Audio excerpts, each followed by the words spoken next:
Assalamualaikum warahmatullahi wabarakatuh. Sebelum kisah ini dimulai, jangan lupa subscribe channel Om Brimo si Pendongeng, nyalakan loncengnya, dan dukung terus agar kisah penuh makna dan pelajaran hidup ini bisa berlanjut di episode berikutnya. Om Brimo yakin, kalian semua porem, josjis, srit. Sekarang, dengarkan baik-baik. Inilah kisah berjudul, Dekor Sudah Terpasang, Pengantin Wanita Kabur Bersama Mantan. Hari itu, rumah keluarga Rani tampak sangat meriah. Tenda sudah berdiri megah di halaman depan. Kursi dan meja tersusun rapi. Pelaminan berhias bunga-bunga segar, dan aroma melati memenuhi udara. Semua orang sibuk mempersiapkan acara pernikahan yang akan berlangsung sore ini. Hari yang seharusnya menjadi hari paling membahagiakan bagi Rani dan Bagas. Namun, tak ada yang tahu bahwa di balik senyum dan keramaian itu, ada hati yang sedang gelisah, ada jiwa yang ragu menjalani takdirnya. Rani duduk di depan cermin di kamarnya. Wajahnya cantik dengan riasan lembut, namun matanya kosong. Ia menatap dirinya sendiri, seolah mencari jawaban yang hilang. "Apa aku benar sudah siap menikah?" bisiknya pelan. Ia menarik napas panjang, menatap bayangan gaun pengantin putih di balik pintu. Gaun itu indah, tapi di hatinya terasa beban yang begitu berat. Ia memejamkan mata, mencoba menenangkan diri, namun yang muncul justru bayangan seseorang dari masa lalu. Dimas, nama yang selama ini berusaha ia lupakan. Lelaki yang dulu sangat ia cintai, namun hubungan mereka berakhir karena restu orang tua yang tak pernah datang. Sejak itu, mereka berpisah tanpa sempat mengucap perpisahan dengan benar. Rani teringat, Bagas memang lelaki yang baik. Ia sopan, bertanggung jawab, dan mencintainya dengan tulus. Tapi cinta tidak bisa diperintah. Di lubuk hatinya yang paling dalam, Rani tahu, perasaan itu belum benar-benar hilang. Ia mencoba menutupinya, namun semakin hari justru semakin terasa sesak. Tiba-tiba, suara getaran ponsel memecah keheningan kamar. Sebuah pesan masuk. Dari Dimas. Hati Rani berdegup keras. Dengan tangan bergetar, ia membuka pesan itu. "Ran, aku tahu hari ini kamu menikah.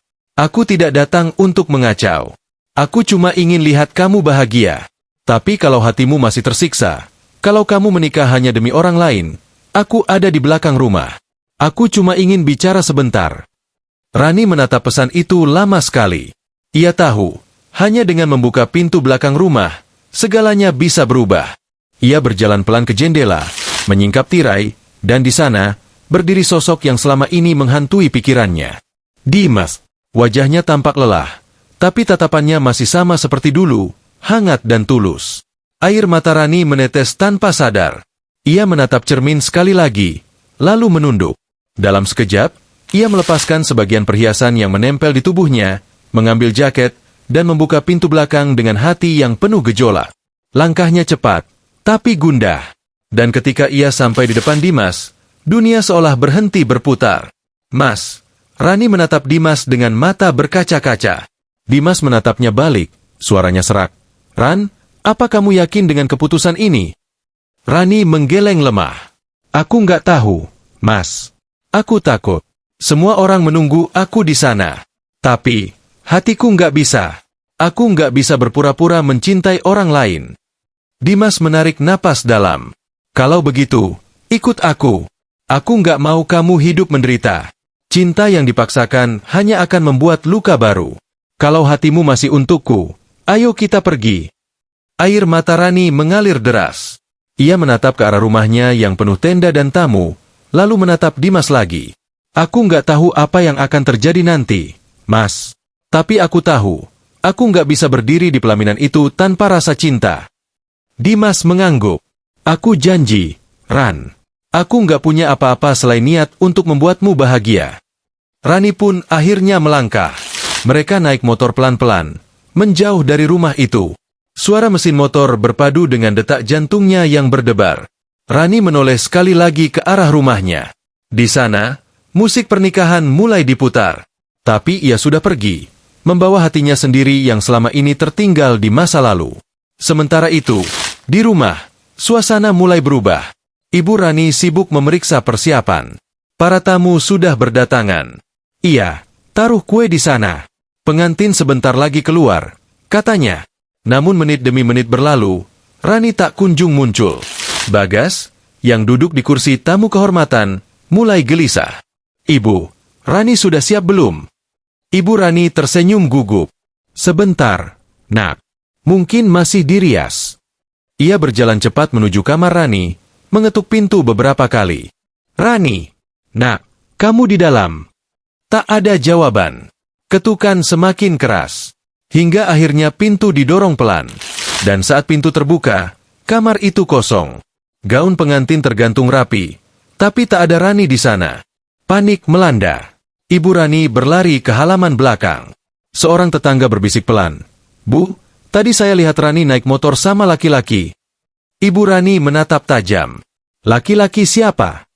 "Kayaknya Dimas, mantannya dulu." Tubuh Ibu Rani lemas ketika ia memegangi dada, menahan tangis yang nyaris pecah. "Ya Allah, Rani!" Suara musik berhenti. Para tamu mulai berbisik-bisik.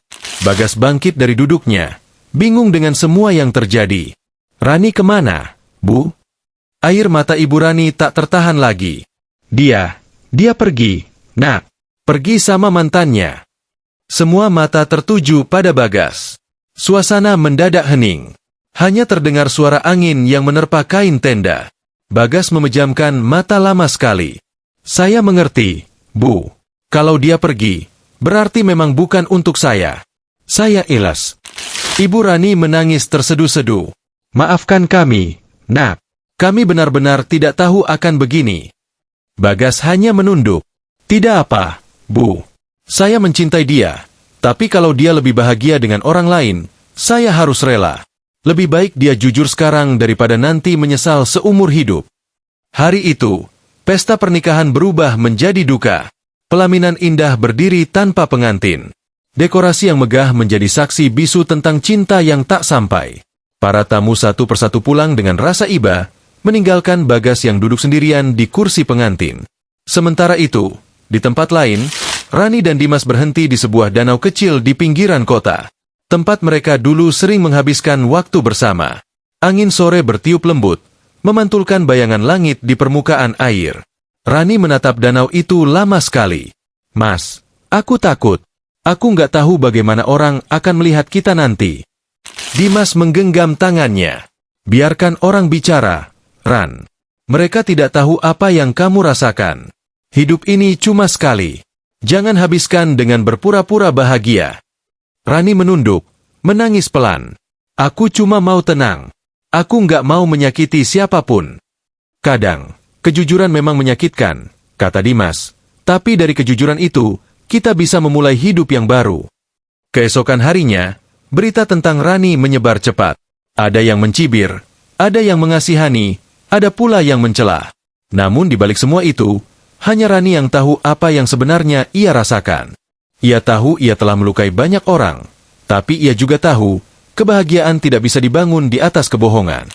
Bagas, di sisi lain, duduk sendirian di ruang tamu rumahnya. Ia menatap foto dirinya bersama Rani, lalu tersenyum pahit.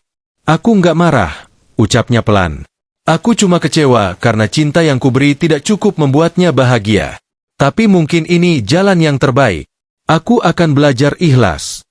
Hari yang seharusnya menjadi momen bahagia berubah menjadi kenangan pahit bagi dua keluarga. Namun dari peristiwa itu, tersimpan pelajaran besar. Bahwa pernikahan bukan sekadar pesta, bukan sekadar janji di depan orang banyak, tapi tentang hati yang benar-benar memilih. Kadang, kejujuran datang di waktu yang paling menyakitkan. Tapi justru dari kejujuran itulah hidup akan menemukan arah yang baru. Hidup bukan tentang siapa yang datang lebih dulu, melainkan siapa yang tetap tinggal ketika semua terasa berat. Dan cinta sejati tidak pernah datang karena paksaan. Jangan lupa subscribe channel Om Brimo si Pendongeng, biar Porem dan Jis-Jis, nyalakan juga loncengnya, dan dukung terus agar kisah penuh makna dan pelajaran hidup seperti ini bisa terus hadir menemani malam-malam Anda.